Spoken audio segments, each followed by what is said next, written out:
Mga walang yaya, mga hayop na yan eh. Yan ang mga demonyo sa lupa. Perwisyo sa lipunan niya, salot sa lipunan yan eh. Dapat yan, yung mga tinotokhang yan eh. Oo. Pero mo, nasira pa nga lang ko. Lalo na dyan sa balye ng tayuktok na yan, yung kay Yama John Chotan na yan. Ang daming binudol niya na sobra. O, ang dami rin ninakaw sa akin yan. Oo, sobra. Tapos yung mga private na conversation sa cellphone ko, dahil hawak-hawak niya, pinagbili niya sa mga basher ko, sa mga kalabang ko. O, puta, ang daming nadamay doon. Yung iba, mga sekretary ng DILG ngayon, yung iba nasa PNP ngayon, mga general na, nadamay sa katarantaduhan yan, ng hayop na yan. Oo. Kaya pag namatay yan, hindi ko kasalanan, maraming pumatay dyan. Oo. Dahil maraming ginago yan eh, sila mag-asawa, oo. Pelem, nasa na pala si Marian Laulao. Abay, namatay na raw. Pinatay na nga yung sarili niya sa sobrang daming binudol. Ay, kasama ni Yama yan eh. Sila, mami-mami ni Yama yung hayop na yan eh. Oo. Namatay na, dahil binudol niya, no? Magnanakaw din yan eh. Tapos pinalalabas, ako daw may utang sa kanila, kakapal lang mukha nyo.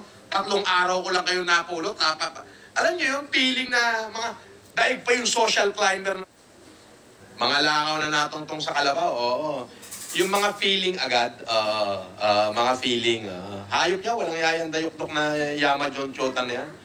Walang hiya talaga yan. Malatuba yan, yan. Dahil binudol niya, no? Sobrang dami, oh. May warat nga yan, eh.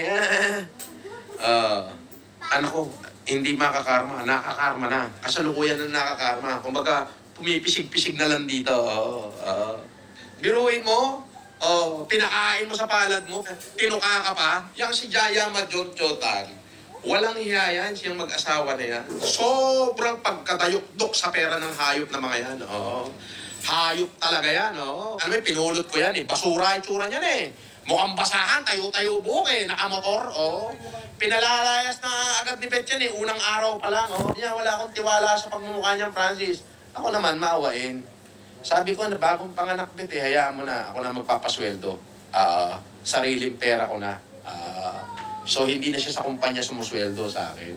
Ang trabaho talaga, tagabuhat ng bigas. 3 araw na nakulong ako Nag-pretend agad na siya raw yung sekretaring pinakamalapit sa akin Hanggang doon sa norte, nagyayabang sabi nung ninang ko doon, yung mayor ng Peña Blanca, sabi kay Dr. Grace, palayasin mo dito yan, doktora, baka bariling ko sa ulo yan.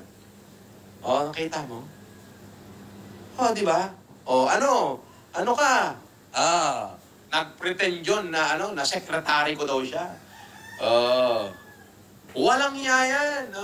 Biruin mo, mayat-maya, boss, nahahunting ako ng NBI, boss. Tawag ng tawag yung NBI, set up ka daw nila, boss. Ang daming ginawang kwento niyan.